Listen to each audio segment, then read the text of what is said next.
प्रसंगानां रसानां छंदसामपि मंगलानां च कर्तारौ वंदे वाणी विनायकौ। नमामि सद्गुरुं शांतं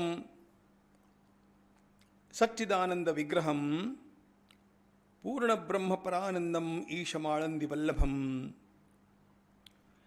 माधुर्यरसकल्लोलां शिवशक्त्यैकरूपिणीम् अमृतानुभवार्थाय वंदे ज्ञानेशनन्दिनीम्। योगेन चित्तस्य पदेन वाचां मलं शरीरस्य च वैद्यकेन योपाकरोत्तं प्रवरं मुनीनां पतंजलिं प्राञ्जलिरानतोऽस्मि।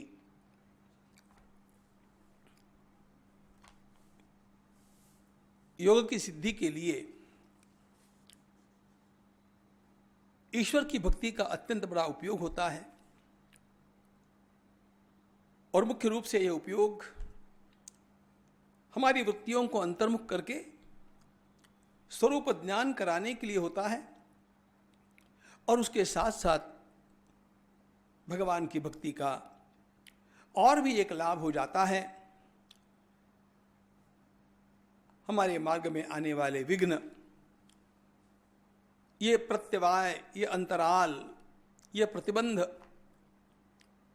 भगवान की कृपा से दूर हो जाते हैं। हमने 9 मुख्य चित्त विक्षेपों को देखा, उनके सहकारी 5 और उपद्रव कैसे होते हैं उनको भी देखा और संत श्री गुलाबराव महाराज की दृष्टि से कैसे लय और रसास्वाद इनका भी निरसन करना चाहिए, इसको भी देखा। अब मुख्य बात यह है, योग विज्ञान है। यदि मैं ईश्वर को मानता ही नहीं हूं, ईश्वर के अस्तित्व की कोई बात मेरा मन स्वीकार नहीं करता है, तो मैं योगाभ्यास कैसे कर सकता हूं? क्या नास्तिकों के लिए, जो ईश्वर में आस्था नहीं रखते हैं, उनके लिए योगाभ्यास उपयोगी नहीं है? एक शास्त्र की दृष्टि से भगवान पतंजलि इसका मार्ग दिखाते हुए ये कहते हैं कि कोई बात नहीं, आप नहीं मानते हैं ईश्वर को, तब भी किसी भी एक तत्व के ऊपर आप अपने मन को दृढ़ता से एकाग्र करने का प्रयास कीजिए। उससे अंतर्मुखता भी आएगी और उससे ये जितने भी विक्षेप कहे गए, उपद्रव कहे गए, इनका भी कालांतर से नाश अवश्य होगा। सुंदर सूत्र प्रदान करते हैं भगवान पतंजलि, तत्प्रतिषेधार्थम एक तत्वाभ्यासः। इन सारे विक्षेप, अंतरायों के और उपद्रवों के प्रतिषेध के लिए, उनको रोकने के लिए किसी भी एक तत्व का अभ्यास कर लिया जाए, यह उन्होंने उपाय बतलाया। अब यहां के एक तत्वाभ्यास इस शब्द को लेकर के योग के ऊपर भाष्य करने वाले, विवरण करने वाले, टीकाएं लिखने वाले सब ने अपने अपने मत अलग ढंग से प्रदान किए हैं और उन सब में वैसे एक मत दिखता नहीं, एक तत्व के बारे में एक मत दिखता नहीं। लेकिन यह बात स्वाभाविक भी है। क्या अर्थ हो सकता है इस एक तत्व शब्द का? तत्प्रतिषेधार्थम एक तत्वाभ्यासः, ऐसा जब कहा गया तो एक ने तो बड़ा सुंदर विश्लेषण किया कि जो जो एक एक विक्षेप है, उस एक एक विक्षेप के लिए आप उसके प्रतियोगी, उसके विपरीत किसी एक दृढ़ भावना का अपने भीतर निरंतर निश्चय करते रहते हैं तो अपने आप वह नष्ट होता है, वह विक्षेप नष्ट होता है। जैसे उदाहरण के लिए बतलाता हूं, व्याधि नाम का विक्षेप है और मैं अस्वस्थ हो रहा हूं। ऐसी स्थिति में यदि मैं स्वस्थ हूं इस प्रकार की सुदृढ़ भावना कर ली,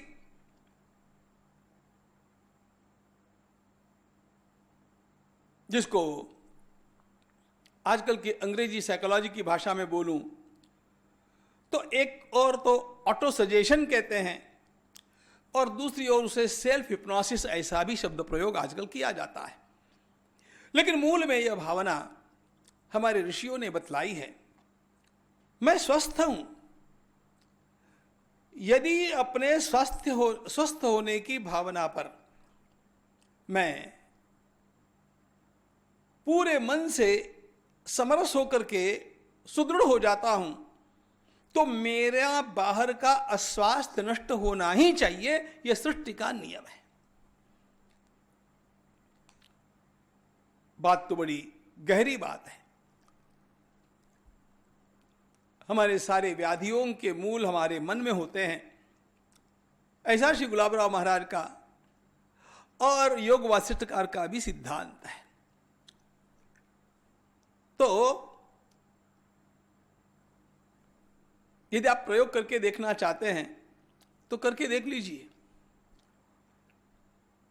किसी स्वस्थ व्यक्ति को भी दिन में 10 बार लोग प्रयोग के रूप में मिलकर के ये कहे कि आपका चेहरा पीला क्यों दिखता है जी, आप बीमार तो नहीं है जी।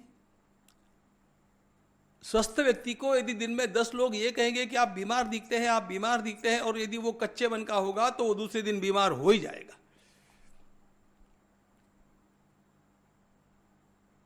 यह मन की भावनाओं का प्रभाव है।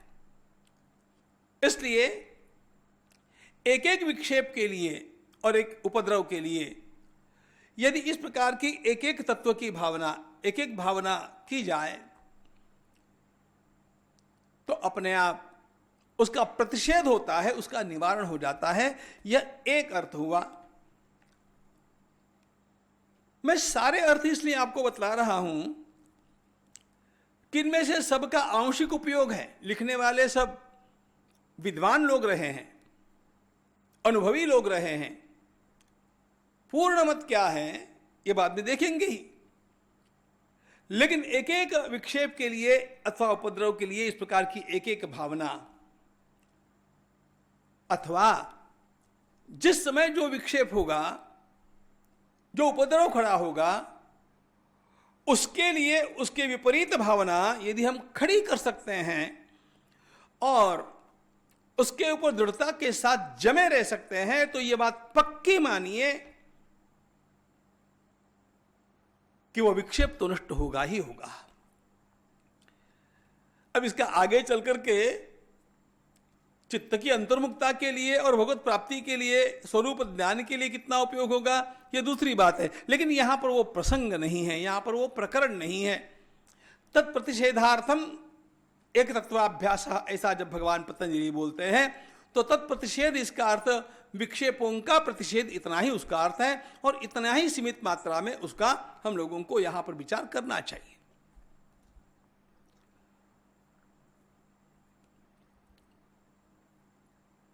कोई तो ऐसा भी कहते हैं,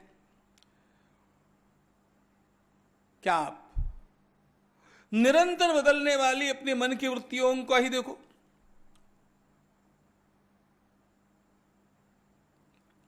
बौद्ध मत में सब कुछ क्षणिक है और क्षणिक होने के कारण और उनके ईश्वर के न मानने के कारण ऐसा कोई स्थिर पदार्थ ही नहीं है जिसके ऊपर चित्त को एकाग्र किया जाए। यह वास्तविक में एक अत्यंत बड़ी उनके लिए कठिनाई है। लेकिन फिर भी प्रशांत वाहिता तो सब में है। उस शांति की भावना, उस प्रशांत वाहिता पर चित्त को यदि हम एकाग्र करते हैं उसी को पकड़े रखते हैं तो कुछ दिनों के लिए विक्षेप कुछ मात्रा में होंगे, लेकिन बाद में अपने आप दृढ़ता से किसी भी एक वस्तु को अपने मन से पकड़ करके बैठने वाले साधक के सामने सारे विघ्न पिघल जाते हैं। यह सिद्धांत है।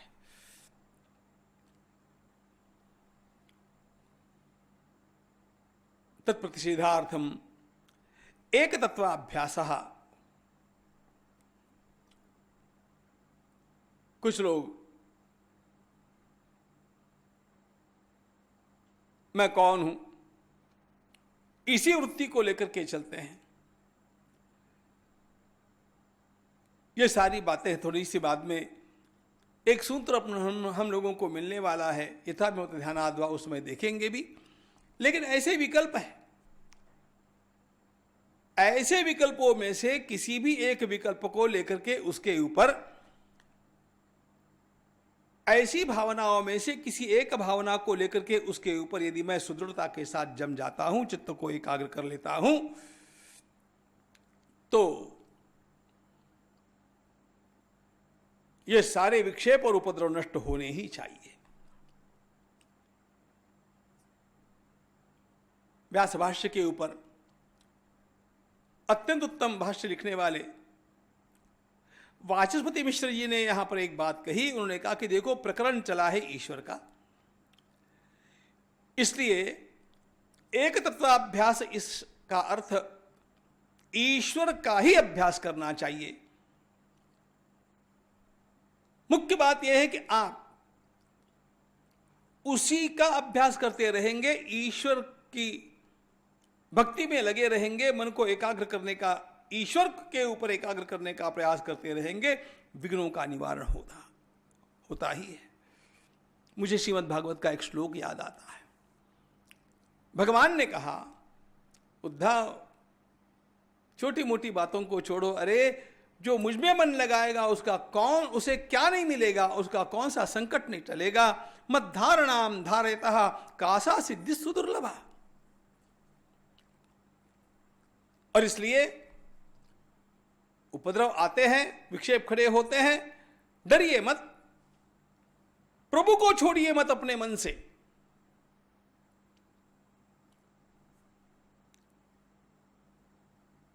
अपने आप ही यह सब नष्ट होगा। मत चित्त सर्वदुर्गाणी मत प्रसादात् तरिष्यसि। भगवान ने कहा भी है, तुम अपना मन मुझ में लगाओ, मैं तुम्हारे संकट दूर करूंगा। एक बात और है, एक तत्वाभ्यास ऐसा कहा है शब्द। एक शब्द का अर्थ क्या है? एक शब्द का अर्थ संस्कृत भाषा में होता है ब्रह्म। संस्कृत भाषा की कुछ विशेषताएं हैं, उसके कुछ संकेत हैं। वे अंकों को किसी तो भी प्रतीक के रूप में कह देते हैं। अब जैसे कि मुनि वेद वसु सौंज्ञम, तीन शब्द आए, मुनि वेद और वसु। आप क्या समझे? आप समझ नहीं सकते।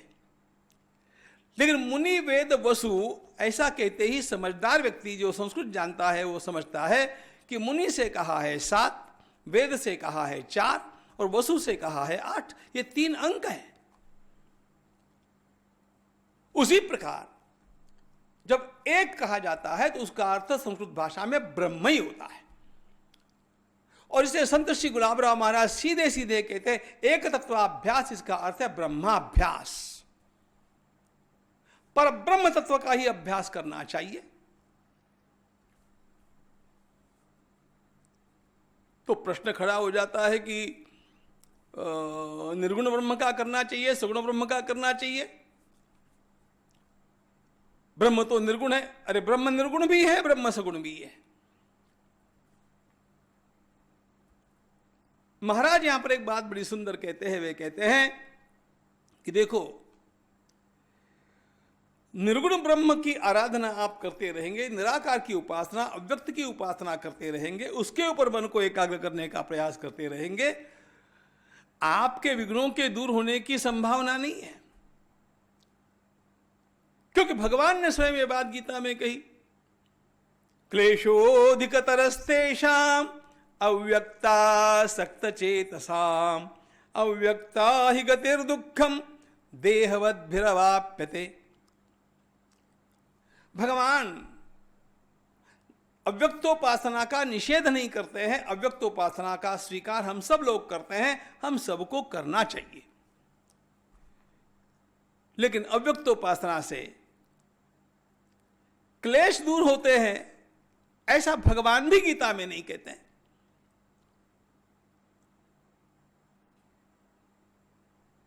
यदि सगुणोपासना की जाए, अव्यक्तोपासना से क्लेश बिल्कुल दूर नहीं होंगे ऐसा सोचने की बात नहीं है। साधक मार्ग पर चलेगा और भगवान के किसी भी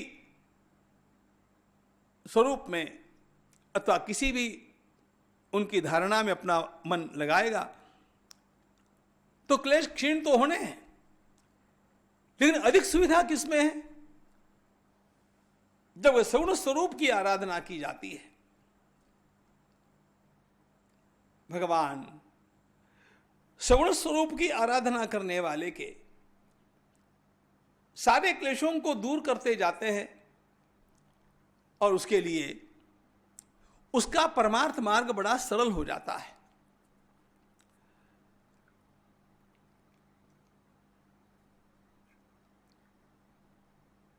मुझे तो हमारे ज्ञानेश्वर महाराज याद आते हैं। हम लोग सगुण निर्गुण की बात करते हैं ना, ज्ञानेश्वर महाराज ने इस एक तत्व शब्द का प्रयोग किया है उनके हरिपाठ में। एक तत्व नाम दृढ़धरी मना, हरि सी करुणा येल तुझी। इसलिए मुझे तो मेरी मान्यता के अनुसार और श्री महाराज पर जो मेरी श्रद्धा है उसके अनुसार नाम ही वह तत्व है जिसको व्यक्ति पक्का पकड़ करके रखे तो उसकी सारी आपदाएं, उसके विघ्न दूर होने ही चाहिए। ये संतों की अनुभूति भी है। एक तत्व। अच्छा देखो, श्री महाराज ने इसी शब्द का प्रयोग किया है।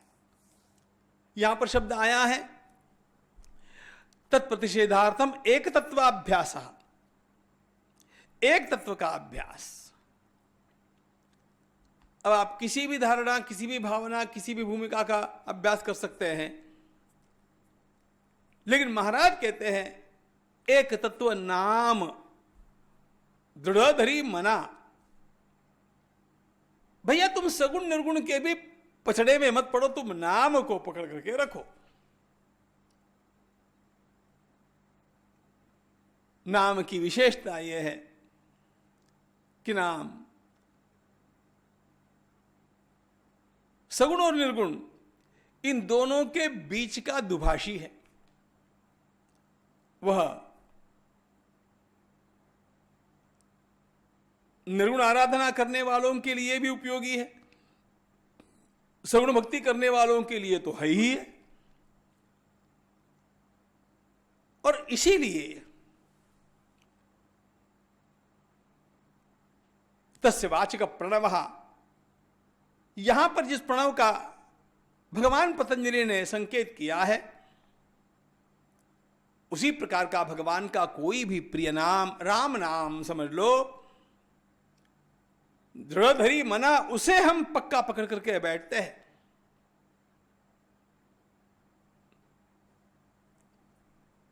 हमारे संतों ने नाम निष्ठा का अत्यंत बड़ा गौरव किया। देखो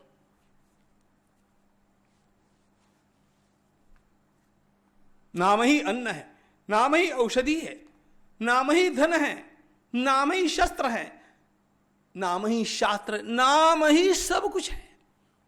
बस उसे पक्का पकड़ करके बैठने वाला चाहिए। अनंत वेदों का सार भगवान नाम है। बड़ी सुंदर कहानी मैंने सुनी थी।